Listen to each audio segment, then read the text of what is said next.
મારી સાથે મુંબઈથી ફિલ્મ ઇન્ડસ્ટ્રીઝમાંથી ભાઈ આવેલા છે રિસર્ચ, એમનું આપણે સ્વાગત કરીએ છીએ.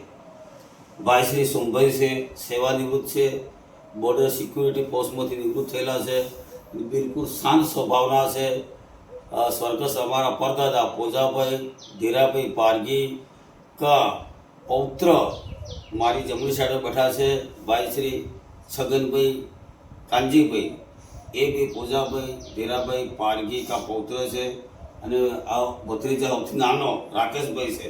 તો આજે અમે અમારા જે આંદામાન નિકોબાર ખાતે સેલ્યુલર જેલની અંદર 10 સાલની સજા ભોગવેલી પોજાભાઈ ધીરાભાઈ પારગીએ, તો એમના પરિવારોની મુલાકાત અમે આવ્યા છીએ, મુલાકાત લીધી છે.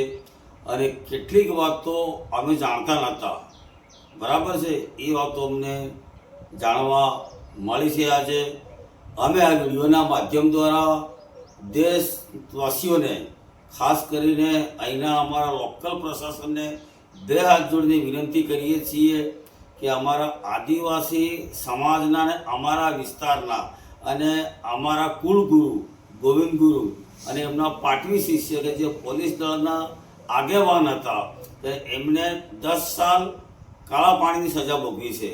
તો એમનું સ્ટેચ્યુ અમારા દાહોદ જિલ્લામાં અને ગુજરાતના આ માનગઢ અને રાજસ્થાન સીમાવર્તી જે માનગઢ છે, માનગઢ ખાતે પણ પોજાભાઈ ધીરા પારગીનું પૂર્ણ કદનું એક સ્ટેચ્યુ બને અને અમારા આદિવાસી સમાજનો ઇતિહાસ ઉજાગર રહે એવી અમે વિનંતી કરીએ છીએ. બરાબર છે?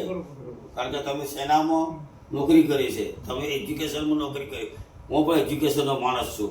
એટલે વિડીયોના માધ્યમ દ્વારા અમે સરકારશ્રીને નામદાર, ગુજરાત સરકારને નામદાર, ભારત સરકારને, સમગ્ર આદિવાસી સમાજ સહિત માનવ સમાજને 2 હાથ જોડી ત્રીજું મસ્તક નમાવીને વિનંતી કરીએ છીએ. જેવી રીતે રાણા પોંજાનું સ્ટેચ્યુ બનેલું છે, બિરસા મુંડાનું સ્ટેચ્યુ છે, ટંટિયા મામાનું છે, ઝાંસીની રાણી લક્ષ્મીબાઈનું છે, મહારાણા પ્રતાપનું છે, એવી રીતે અમારો પોજાભાઈ ધીરાભાઈ પારગીનું સ્ટેચ્યુ અમારા ભીલ પ્રદેશમાં બને એવી મારી વિનંતી છે. જય ગૃહ માલિકની.